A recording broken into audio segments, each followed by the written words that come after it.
Okay.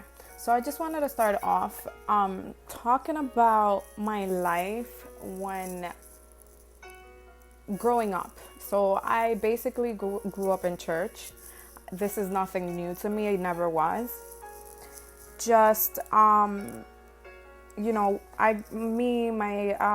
parents, my family grew up in a Christian home for many, many years. And there was a point where my parents did come to a divorce, and I was about 11 years old, and this really impacted my life like no other. And I think it's one of the main things that really impacts the youth when their parents are not around. When their parents, when something happens with the family, it always affects the children. And I always used to hear these things, but I never really experienced it myself until it happened to me. I remember we stopped going to church. Once my parents got divorced, we stopped going to church, and I started experiencing things that I've never seen in my life. Partying, drinking, like things that I wasn't used to. Like it was just a different world to me. So when this happens, it gets really hard for me, and I start rebelling with not going to school, skipping class, drinking outside of my home. And I was only about 13 years old at this time. I was in middle school. And, I started smoking cigarettes. And eventually the cigarettes led me to marijuana. Probably a lot of people don't know this, but yes, I was introduced to marijuana, and I was really not addicted to it, but I did get to a point where I was doing it as often that it really wasn't doing anything to me anymore. So I took the right path, and I actually stopped doing it because it really wasn't really that something that I really like to do, and I guess I just did it for fun. So growing up in New York is very tough. It's very tough, especially when you're growing up with a single mom, and you actually make yourself what you want to be. New York is a place where you are very open to whatever you want to do with your life. So I think maybe when I was about 14 years old, I had my first boyfriend. And, this was not, in my household, this was something that was really unaccepted. Like, I couldn't have a boyfriend. Like, that was something that it was not permitted in my household. So, I didn't get the chance to spend time with my boyfriend, so I would cut class to go spend time with my boyfriend. And I started doing it so often that I actually almost got expelled from middle school. And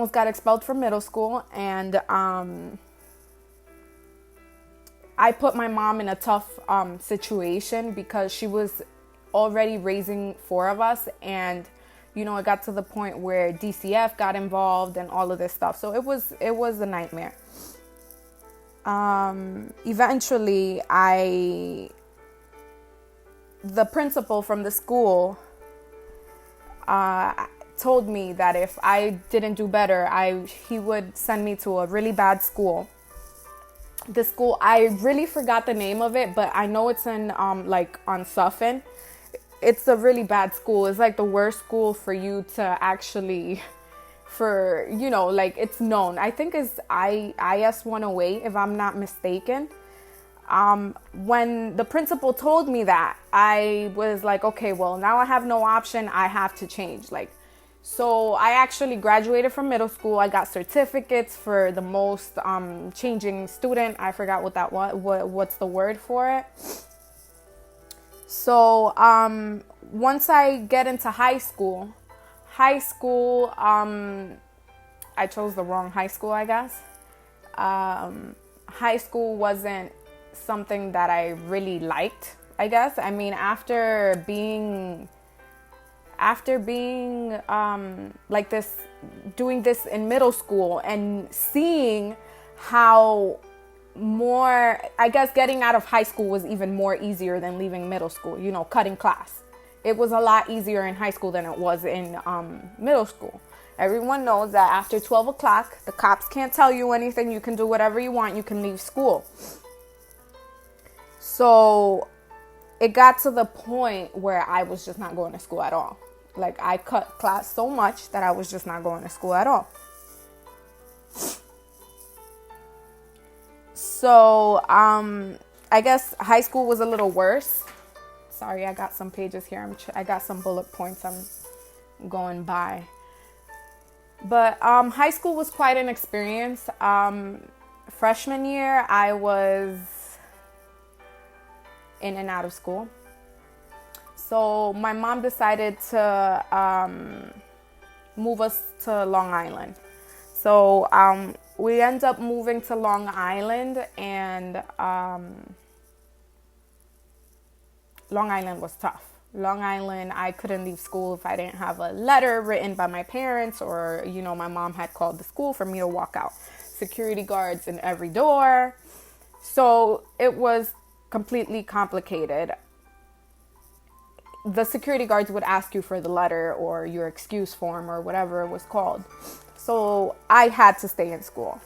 I had no other option to stay in school, and I went from having the worst grades, not passing classes. I was a A+ student. I had 90s, 100s, all in my classes. Every time I would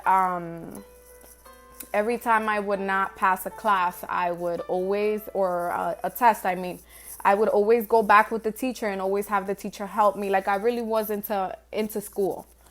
That was sophomore year.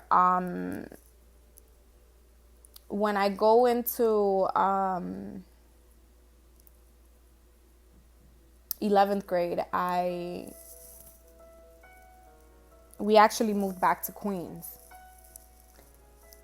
We moved back to Queens because Long Island was a little tough, and we moved back to Queens, and here I am taking the decision again. What school am I going to go back to? Because I don't want to do the same thing I was doing before. Like, I was really into school and I wanted to really change. So I decided to choose. I had a friend that was already in Newtown High School. And my friend told me, I will support you. I want you to finish school. Like, he already knew my past. Like, we grew up in the same school from elementary school, I believe. So he already knew me from back then, and he knew who I was. Everybody knew who I was. And he actually supported me through this. And he was like, you know what? Like, I want you to graduate. I want you to be good. Like, I want you to be someone in this life. And, it's really hard to find people like that, especially when you're that young. For someone to support you to the fullest is really hard. But this friend of mine completely supported me, and it was an amazing journey until, again, I decided to have another relationship. Hey, Octavia, God bless you. I decided to have another boyfriend. And it was, really calm. Like, it was a smooth relationship. Like, we were both into school sports, and I was staying in school. I was doing great. And I actually did sports up until my last year of high school. Because when I graduated, I was like about a month pregnant already with my son. Nobody knew for graduation. I really hadn't released it.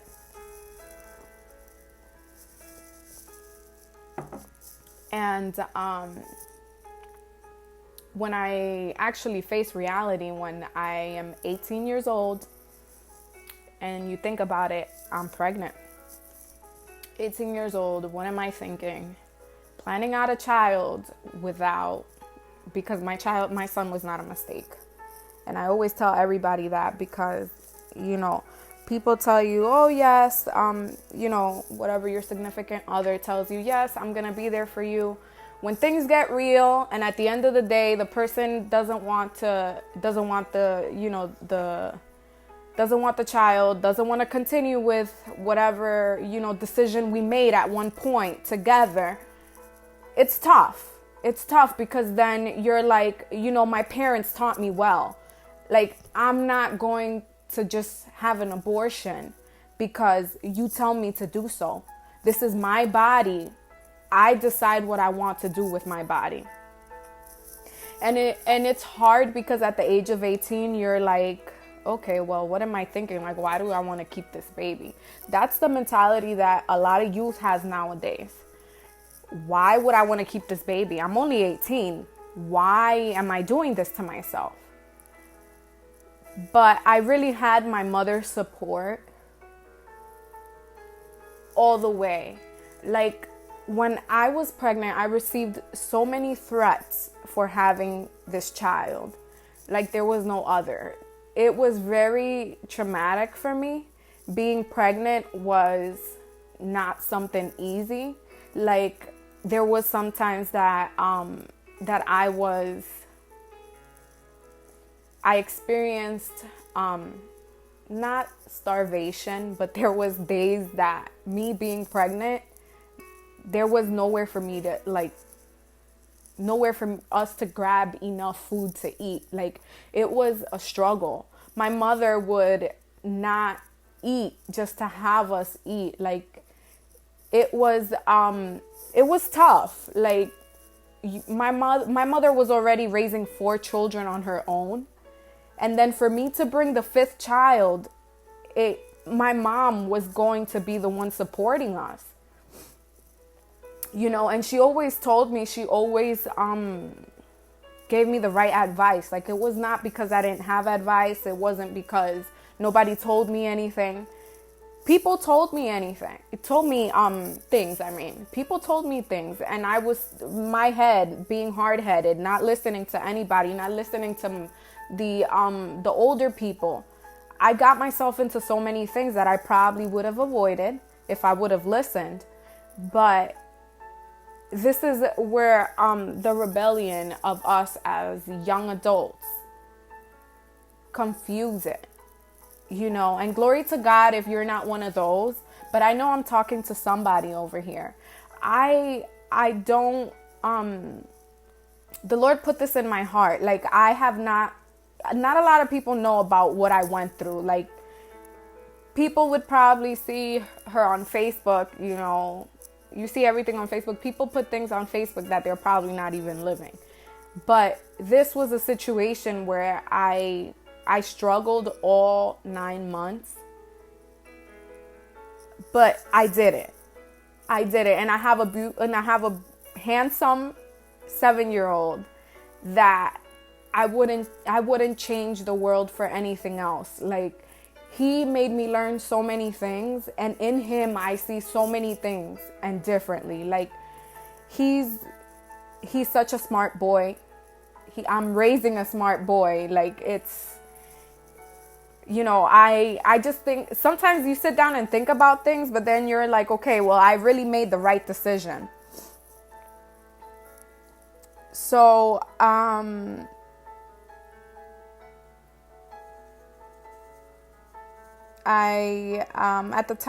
at this time when I have my son, I moved to Connecticut,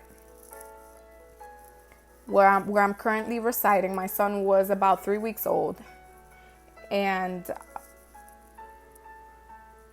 I came to Connecticut my mom and I, we had sold the car, I remember, just to get an apartment here in Connecticut. So we came here. And the person, we already had the apartment, we already had paid for it. And when we get here, the person tells us, "Oh, I cannot rent it." And we're just like, okay, well, we just brought all our stuff from New York all the way over here. This person tells us I can't rent it. Really? We just signed the lease and we were ready to move in. But okay, I guess we cannot. So I remember my mom had a friend in Long Island that had spoken to her about this place, how she moved here and she really liked it. And we reached out to her, and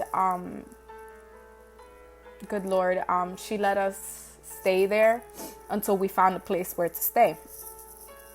And eventually the time came. I had a relationship at the time. It wasn't a really good relationship. It was a very, I guess, a very verbal, abusive relationship. It was really, I had really bad depression. I suffered a lot through it. Another situation I overcame before meeting my husband. I was very, very, with a person that was very, how do I say it? I don't want to say it the wrong way, but it very strict and very jealous, very just very greedy with everything, just greedy. So I wasn't even allowed to spend time with my mother. Right, thank you, Maria, for the word. Very toxic relationship, to the point where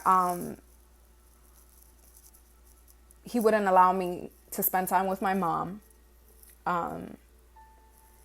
And it was a nightmare. It was a nightmare relationship, living with my mom in the same house, and I couldn't see her, or I couldn't go upstairs to go spend time with my mom. It was tough because I was in the middle of my mom and my boyfriend. Like, what do you do in that situation?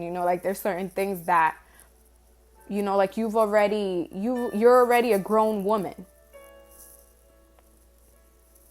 You're already a grown woman and you are living with a person. Somebody's paying your stuff, like your rent. You're not working. You're home with your child. You're okay. Like, you're with that part. You're not working, but then you're living a hell, as you would say, with that person, and you're not happy. So, at the end of the day, the relationship ended. I entered after this relationship ended. I remember the person telling me some words, and I really didn't pay much attention to it. And this is something that I don't like to talk about much, but God is putting it in my heart right now to release it. I was covered in witchcraft by that person. I remember the person's last words were, if you're not with me, you're not going to be with anybody else. So I tried having a relationship after that. And every time I would meet somebody new, that person would get pushed away. Like, that person would stop talking to me all of a sudden. And it was quite weird. But at the same time, I was like, okay, well, maybe I did something wrong. I don't know. The person maybe didn't want to keep talking. I don't know what it was. I completely ignored it.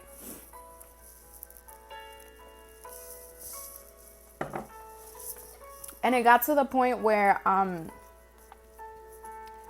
I got into like a deep depression. Like, I had my son and everything, but it was like something about like my self-esteem. I wasn't taking care of myself. I wouldn't, put makeup on or I don't know, do my eyebrows, do my hair. Like, I wouldn't take care of myself as a woman. And it got to a point where my mother was very, very, very worried, I remember. And she's like, we got to do something about this. Like, I cannot see you like that. I remember the person had given me a lot of stuffed animals. And I remember my mom walking into my room and telling me, you better throw all of that stuff out. She's like, I'm done with you being in this room like this. I don't like seeing you like this. I'm tired of seeing you like this. Like, I mean, I can only imagine, like, you don't want to see your children struggling or going through depression or going through, abuse. And she's like, you're going to go and throw all of that out. And you're going to get rid of all of that. When I got rid of all of those stuff, I literally, it was like a deliverance.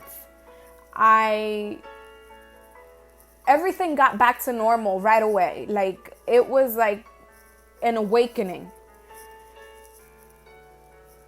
Maybe about a year or two passed by, and I meet Junior, my actual husband, and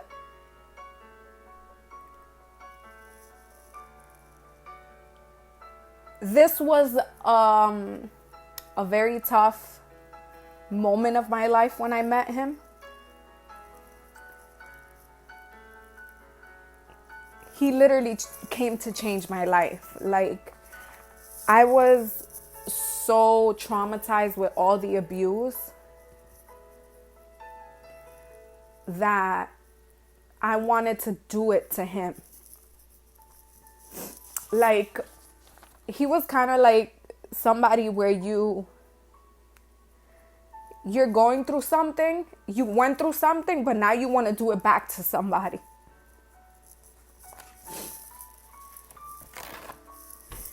And it doesn't work out that way. Things don't work out that way. And it's not the right way to do things. I know God is working with somebody because he's working with me as well. I try to make this relationship toxic.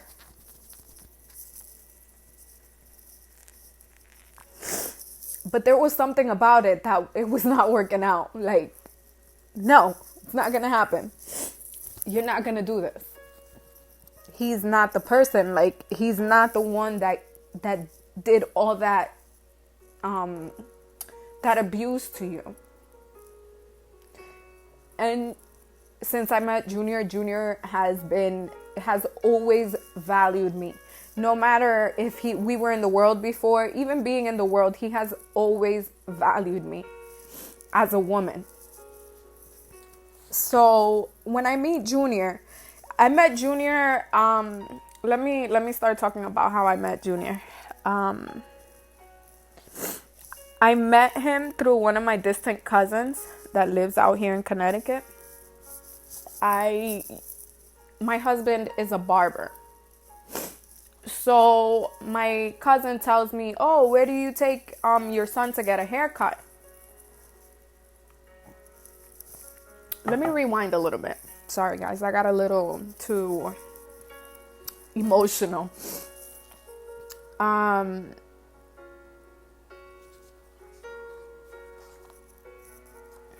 me go back here.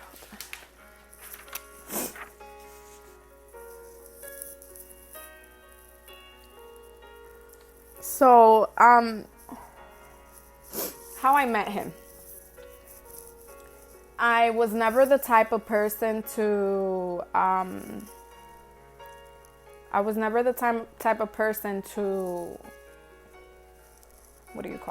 to go out clubbing. Like, before I used to drink, I used to smoke, I used to do everything in my house. Like, I was never going out, never, I guess I wasn't old enough to go out. I wouldn't go out, but you know, I drank and smoked since I was 13 years old. And when I meet my cousin here, my distant cousin here in Connecticut, I'm like, oh well, I'm turning 21. I could actually buy my own drink. Let's go out. Like, you know, I'm down. I found a babysitter, went out. But the whole haircut situation, I'm like, okay, well, let's set up an appointment. I'll stop bringing him wherever I take him.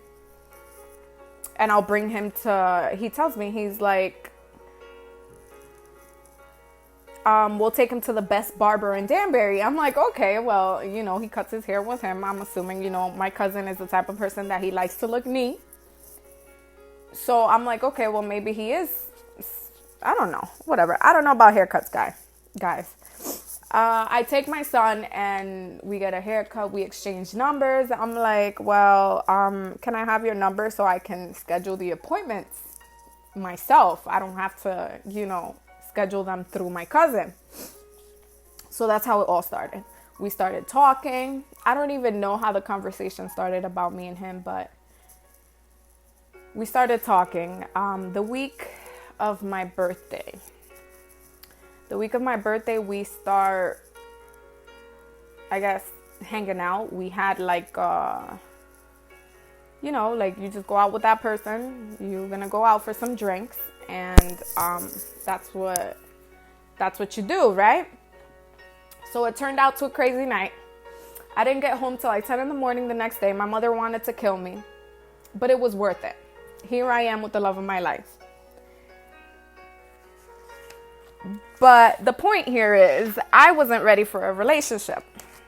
I had just gotten out of a relationship, a toxic one. And I wanted to have fun. I wasn't ready for a relationship. You know, when you get out of a relationship, recently a long relationship, you just want to have fun. And especially me not being, not having any friends out here or anything like that. It was tough for me to even make friends. I'm the type of person that, well, I used to be the type of person that I wouldn't talk to people. Like if people wouldn't talk to me, I wouldn't talk to them. That's just who I was. But it wasn't because I was like I had pride or anything like that. And a lot of people confused it with that. But it's just because I was always very shy. Like I wouldn't talk to people just to talk to people. Like that's just not who I was. Or maybe I still am. I don't know. My best friend can tell you there. And I always dedicated myself to my son and my family, you know, until I catched up with my cousin out here. And having a relationship with Junior was hard because I really wasn't ready for one. But there was something about him that it's like I couldn't cut him off. Every time I tried, I wouldn't cut him off. It was bad. It was bad because I was like, why am I going out with this guy? Like, do I really want this? I don't think I'm ready for this. But every time I would try to tell him, it just wouldn't happen. So, you know, we were together for like a year or so until our relationship hit a point where it was bad.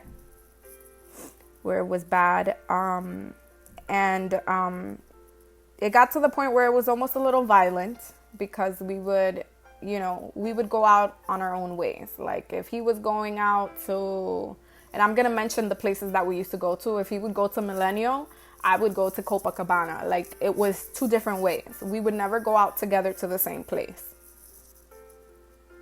And then when we would get home, we would be drunk and we would start fighting. Because I was my own way, you were your own way, and that's where the problem started. And we cut off the relationship. when we were together for a year and a half, I believe, or a year. I cannot remember. It was a year. It was a year because this was in 2016. So my life after our breakup started to go bad again. My life. I started getting into depression again. I wasn't eating. I wasn't taking care of myself the proper way. And I remember I started going out clubbing Thursday through Sunday nonstop. Like, I was out Thursday, Friday, Saturday, and Sunday.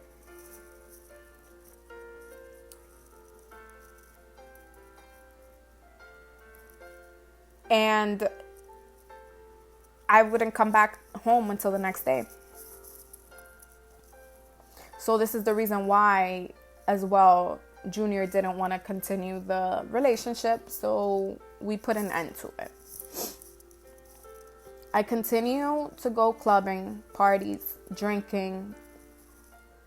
I remember times that I would wake up the next day in my room, in my house, laying down in my bed, and not remember how in the world did I get home.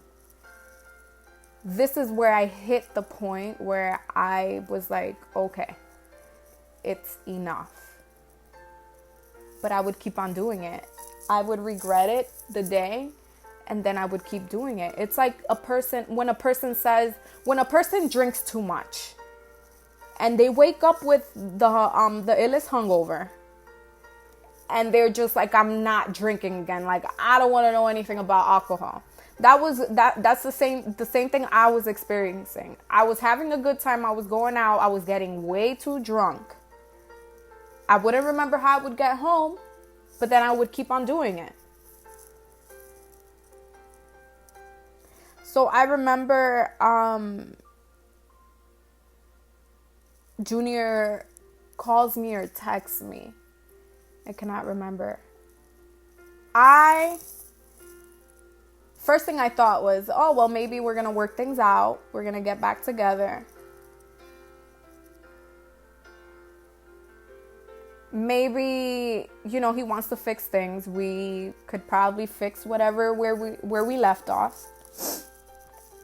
But this time, things were different. I don't know if you guys are ready for this.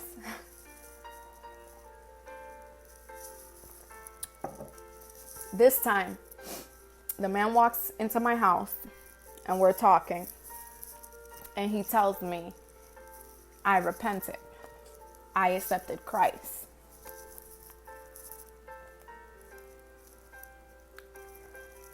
This was an impact to my life because I was like, whoa. You? Like, I knew what he was talking about. I knew what that meant. But you, like, I was so happy for him, but at the same time, I was like, I cannot believe it. But at the same time, I was like, this is amazing. Like, you would have been the last person I would have expected to come tell me I repented or, I accepted Christ. But he used to think that I was making fun of him all the time. But it wasn't that I was making fun of him. I was always smiling about the situation because I was so happy for him. I was so happy that he wanted to change. But I wasn't thinking about myself. What do you have to change? But for some reason, this whole situation brought peace to my heart.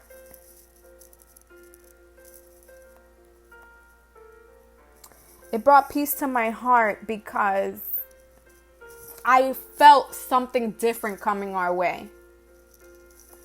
And this is where I want to bring in the word. I want to read a little scripture. And I want you to go, if you guys have a Bible, if not, you guys can just listen to it. But it's in Joshua 2, and then I'm going to read from verses 1. I'm going to read the whole chapter, actually. It's 24 verses. And it says, and Joshua the son of Nun sent out to two men to spy secretly, saying, go view the land, even Jericho. And they went and came into an harlot's house named Rahab, and lodged there. And it was told the king of Jericho, saying, behold, there came men in hither tonight of the children of Israel, to search out the country. The king of Jericho sent Rahab, saying, bring forth the men that are come to thee, which are entered into thine house, for they be come to search out all the country. And the woman took the two men and hid them, and said thus, there came men unto me, but I wise not whence they were. And it came to pass about the time shutting of the gate, when it was the dark, and that the men went out. Whither the men went, I went not. Pursue after them quickly, for ye shall overtake them. But she had brought them up to the roof of the house, and hid them with the stalks of flax, which she had laid in order upon the roof. And the men pursued after them the way to Jordan, unto the fords, and as soon as they which pursued after them were gone out, they shut the gate, and before they were laid down, she came up unto them upon the roof, and she said unto the men, I know that the Lord hath given you the land, and that your terror is falling upon us, and that all the inhabitants of the land faint because of you. For we have heard how the Lord dried up the water of the Red Sea for you, when ye came out of Egypt, and what ye did unto the two kings of the Amorites, that were on the other side of Jordan, Sihon and Og, whom ye utterly destroyed. And as soon as we heard these things, our hearts did melt. Neither did there remain any more courage in any man because of you. For the Lord your God, He is God in heaven above and earth, and in earth beneath. Now therefore I pray you even swear unto me by the Lord, since I have shewed you kindness, that ye will also shew kindness unto my father's house, and give me a true token. And that ye will save alive my father and my mother and my brethren and my sisters, and that all they have, and deliver our lives from death. And the men answered her, our life for yours, if ye utter not this our business. And it shall be, when the Lord hath given us the land, that we will deal kindly and truly with thee. Then she let down by a cord through the window, for her house was upon the town wall, and she dwelt upon the wall. And she said unto them, get you the mountain, lest the pursuers meet you, and hide yourselves there 3 days, until the pursuers be returned, and afterward may ye go your way. And the men said unto her, we will be blameless of this thine oath which thou hast made us swear. Behold, we come into the land. Thou shalt bind this line of scarlet thread in the window which thou didst let us down by. And thou shalt bring thy father and thy mother and thy brethren and thy father's household home unto thee. And it shall be that whosoever shall go out the doors of thy house into the street, his blood shall be upon his head, and we will be guiltless. And whosoever shall be with thee in the house, his blood shall be on our head, if any hand be upon him. And if thou utter this our business, then we will be quit of thine oath with which thou hast made us swear. And she said, according unto your word, so be it. And she went away. She sent them away, and they departed. And she bound the scarlet line in the window. And they went and came unto the mountain, and abode there 3 days, until the pursuers were returned. And the pursuers sought them throughout all the way, but found them not. So the 2 men returned and descended from the mountain, and passed over, and came to Joshua the son of Nun, and told him all things that befell them. And they said unto Joshua, truly the Lord hath delivered into our hands all the land, for even all the inhabitants of the country do faint because of us.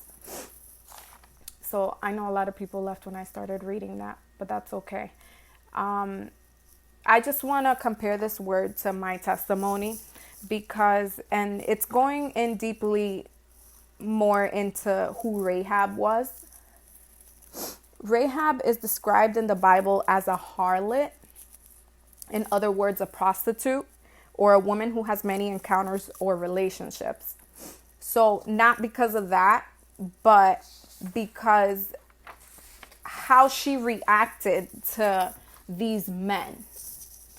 So she lived a life full of sin.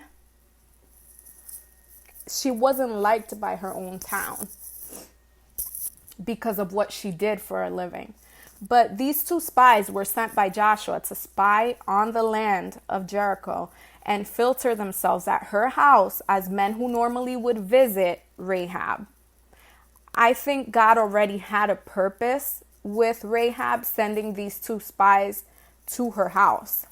Specifically, I think God wanted Rahab and her family to be saved. Like, this is what I'm trying to compare to my testimony, where I think God sent and put Junior in my path for a reason. And I think God has this for every one of us. I think a lot of people here have family that are already believers, that probably talk to you about coming to Christ, or, or preach you a word or tell you something. But what impacts me the most is that Rahab was waiting for these men as if they were coming for a normal routine. So a normal routine this was a prostitute's house.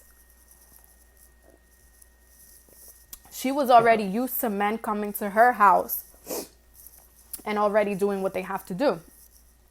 But this time, things were different for her. This time, I can only imagine how she felt trapped, because she needed to make the right choice. Like, it's rather I take these spies, I hide them where I hid them on top of the roof, I get saved, my family gets saved, my family and I don't die. Or it's rather I snitch them out, I let the guards know where they're at, and we all die. So I felt that this act of faith that she made was something that I did as well. Like, and a little bit, like, going more forward, I want to finish describing her story first. She made an act of faith as she did by helping the spies, which eventually led her to her salvation and the salvation of her house.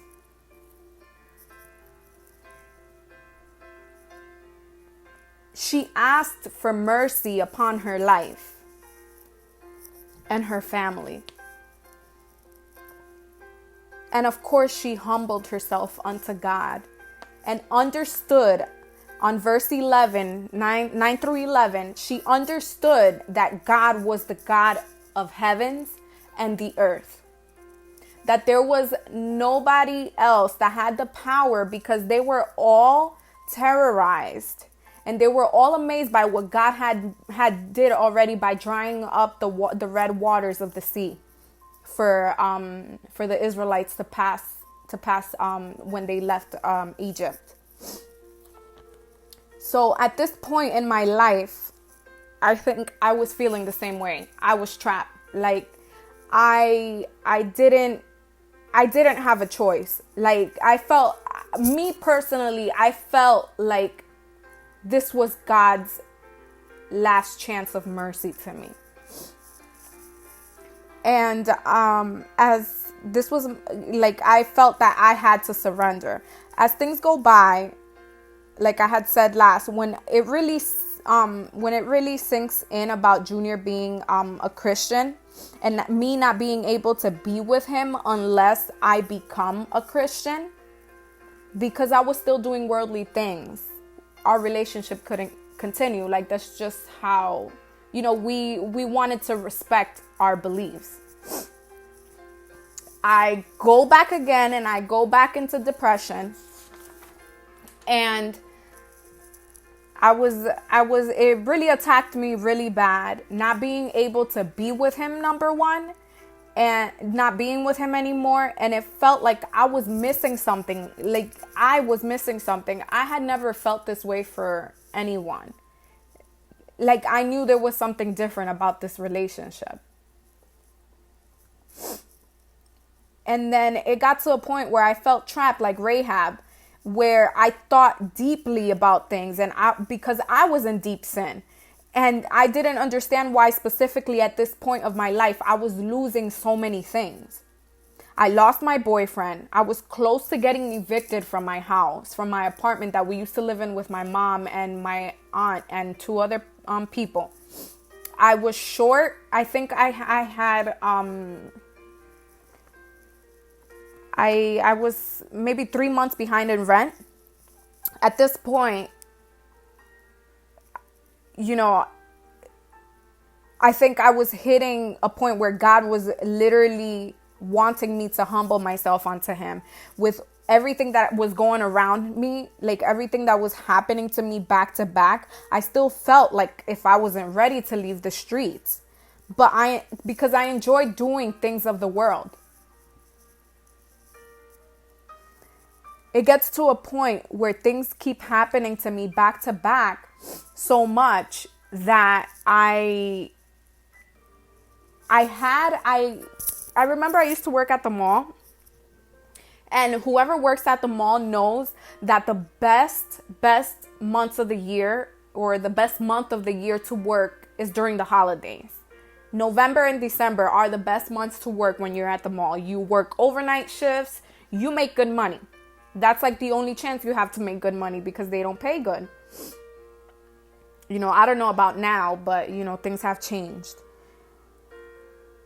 But I get to actually put together 1 month that I was behind, and I was so excited because I'm like, okay, well, I got 1 month. I could probably talk out the landlord on getting evicted. But no. Something ends up happening to that money. Somebody broke into my house and stole my money. At this point, I'm like, Lord, wow, like I'm really trapped. I don't know what to do. Like I felt in the moment that my only way out of my problems was God, but I was scared to make that decision and not be faithful, because I grew up in Christianity, and I know that God is serious. God is something serious. Like God is not somebody I play with. Like if I'm gonna be I'm gonna be faithful 100%. I'm not gonna be with 1 foot out and 1 foot in. And I think that was mainly what I was really scared about.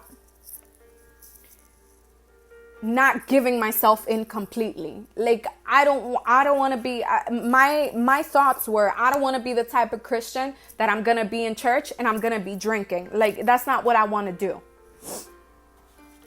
But I decided at that moment, where, where I end up broken down unto God.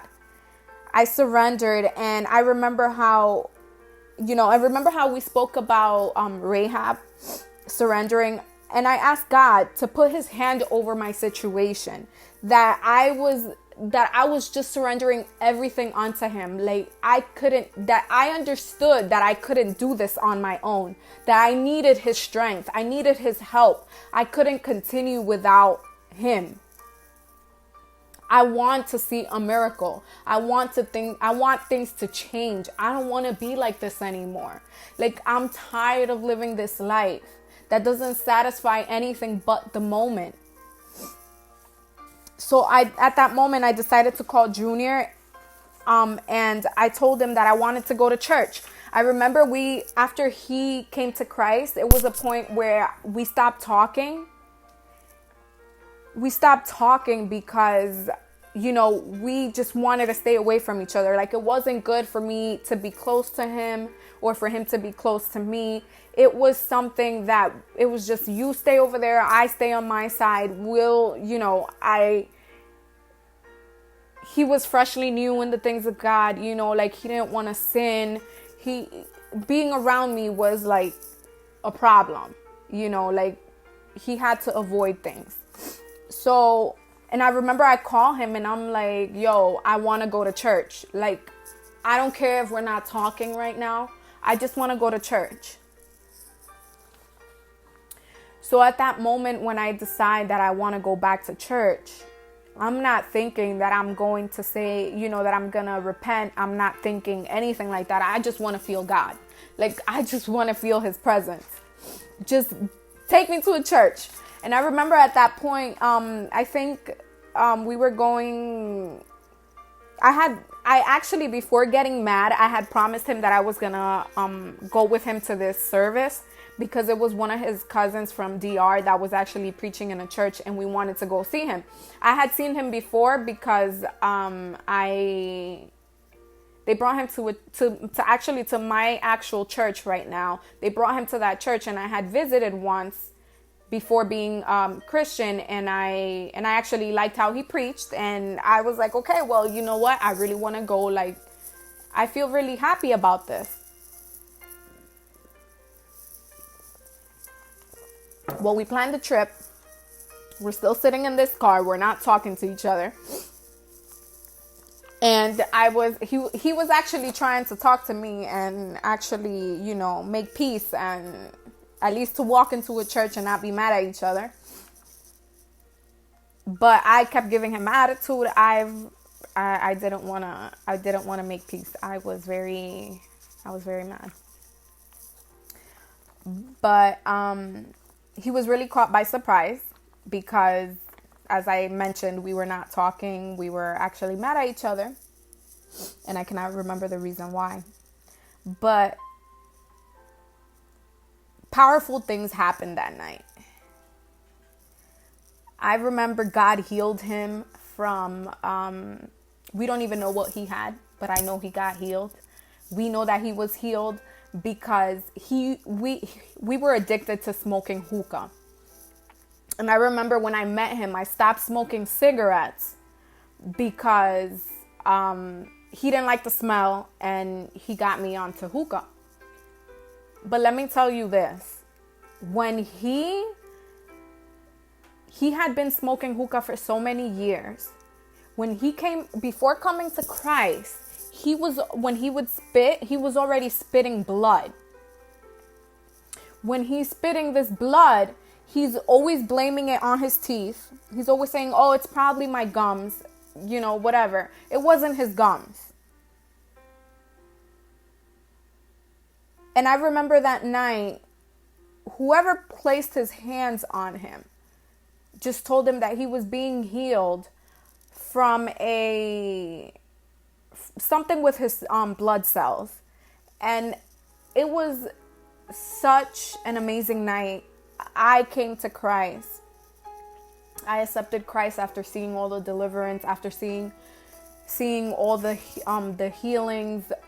it just caught you know, it touched my heart. And I think from there on, my life just gave a whole 360.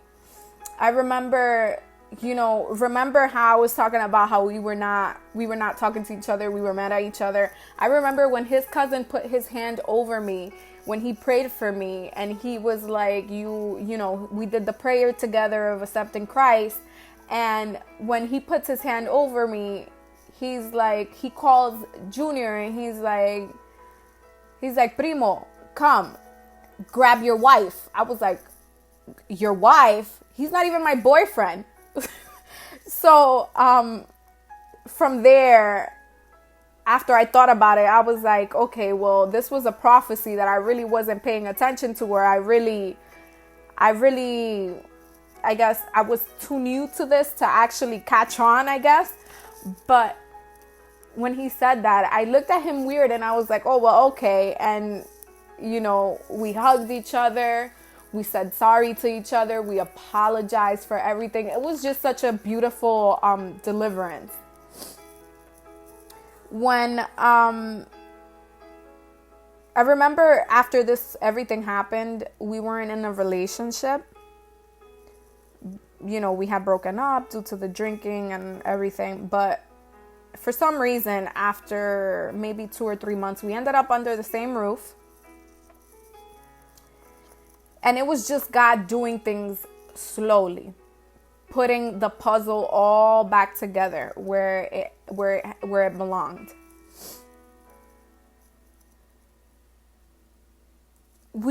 I think we hit a point where we just let God take control of everything that was going on. I remember the rent I owed. I had applied for rent assistance. I don't know if you guys are familiar with that, but supposedly the person that helped me apply for it, he's like, you need to get 2 months ready at least, because there's no way you're going to get accepted for the 3 months that you owe. They're probably just going to accept you for 1 month, and that's about it. So I remember, I think it was like income tax season around there. And I'm like, you know what? When that money comes, I'm going to pay it off. I didn't get much back then. Maybe $1,000 were max. But it was enough for me to pay back whatever I owed the landlord. And, I was hoping for that money I was hoping I would get the rent assistance accepted before that money came. That way I can save that money instead of using it. So the time goes by. I end up getting accepted for 3 months of rent. These 3 months, I actually saved up my money. And with that money, we ended up getting engaged. And we saved it for our wedding. Amen, bendiciones. God bless you all. Thank you for supporting me. I love you all. So, I don't know. Everything happened so fast. In a matter of 6 months, we get married. And, we had a lot of ups and downs. We end up moving out of my mom's house. We actually had a brother that literally handed us the keys of an apartment, and he was like, you guys don't have to pay me anything. Just go, move in, pay your month rent. And I was like, God, wow, like, you're amazing. Like, I was lost for words. Like, God has done so many beautiful things in my life and in many of us, and we don't testify about it. And I think that's like the worst and the wrong thing to do. There's a timing for everything. It took me about 4 years to speak up about this, because I've seen too many deaths of youth that have nobody to talk to, nobody to go out to vent and, actually have a conversation with. Because us as parents, we're not focusing on our children. We're just focusing on our everyday lifestyle, making money, but what about our children? Like, what about our children? you don't know what goes through in the minds of children. Like, I had a friend that passed away not too long ago, and that really broke my heart. Like, somebody that's younger than me, and somebody that I could have probably spoken to, but I had no contact with. But this is the reason why this live is on here right now, because I want to talk to a youth that wants a revival, that wants to change, that doesn't want to continue in whatever they're doing. And you know, if you don't want to comment on here, I'm always open to receive private messages. Anybody who wants to talk, I am here always to pay attention. Anything you need, anything I can help with that's in my hands, I'm here. I'm all ears. And just, you know, we had our ups and downs, but no matter what the situation is, all I want to say is stay faithful to God. Throughout our ups and downs, we stood faithful to God, and He helped us overcome the addiction to alcohol, hookah, you know. My problem, honestly, when I came to Christ was the music. Like, as you guys know, I like to sing. So my problem was always the music. When I was in the world, my favorite thing to do was dancing. I never sang when I was in the world, but I used to love dancing. So that was my issue with the music. So what I would do is I would avoid listening to this music, or avoid being in places where this music was around, because that I was just feeding to my flesh and not to what the spirit wanted to be fed. So I just want to let you guys know that I could testify tonight that His power, that His Spirit took over us and just washed all of our sins. Like, there was no other thing that could have possibly changed us but His Spirit. And I just want to share a song that when I was broken, it's in Spanish, but when I was broken, I think it was one of the songs that really helped me keep on going, help me keep pushing. And I know people might say, like, oh wow, a song is gonna help me. Yes, it's gonna help you. You know what? That's one of the things that we feed ourselves to as well, is whatever goes through our ears.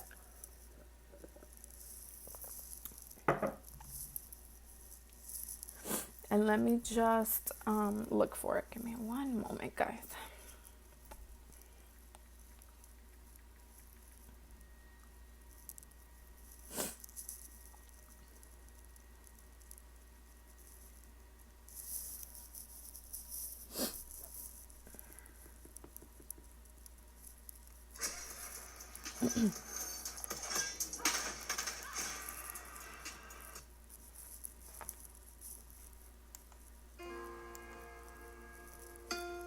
And it's called Supe que me amabas by Marcela Gándara.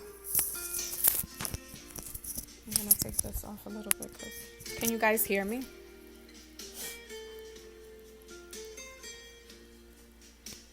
Desde el principio, cuando te necesité, desde el momento cuando la mirada alcé, desde ese día cuando sola me encontraba,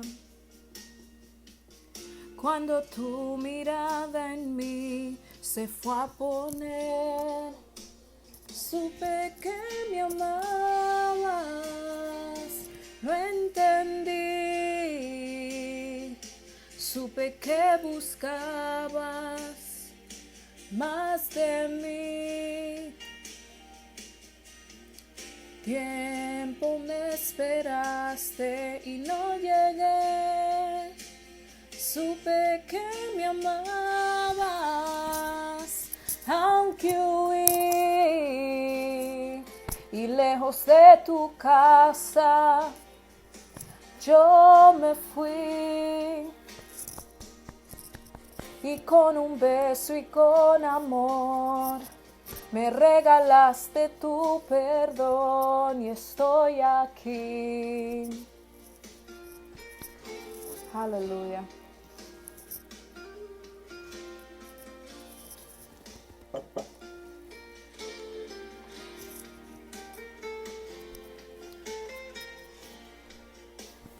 Y cuando lejos me encontraba te sentí, sabía que entonces me cuidabas y te oí. Como un susurro fue tu voz en el silencio. Cada día me atraías más a ti. Supe que me amabas, lo entendí. Supe que buscabas más de mí. Que mucho tiempo me esperaste y no llegué. Supe que me amabas, aunque huí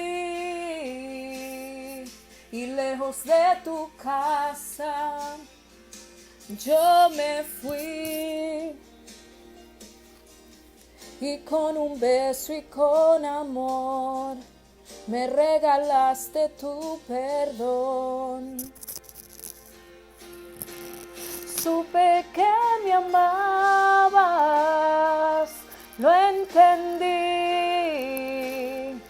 Y supe que buscabas más de mí. Que mucho tiempo me esperaste y no llegué, no. Supe que me amabas, aunque huí y lejos de tu casa yo me fui. Y con un beso y con amor me regalaste tu perdón y estoy aquí. Estoy aquí, mi dulce Señor. Estoy aquí, mi amado Salvador. Y estoy aquí.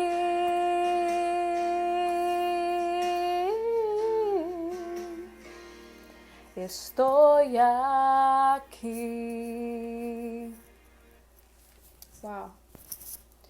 Santo eres, Señor. All right, guys, I want to thank you all for actually being here with me tonight. Thank you for always supporting me, those who always are there with me. If you guys want to ask any questions, you guys have any questions on my testimony, how I overcame things, I'm open. I'm here for you guys. I'm just a message away. I love you all, and God bless you.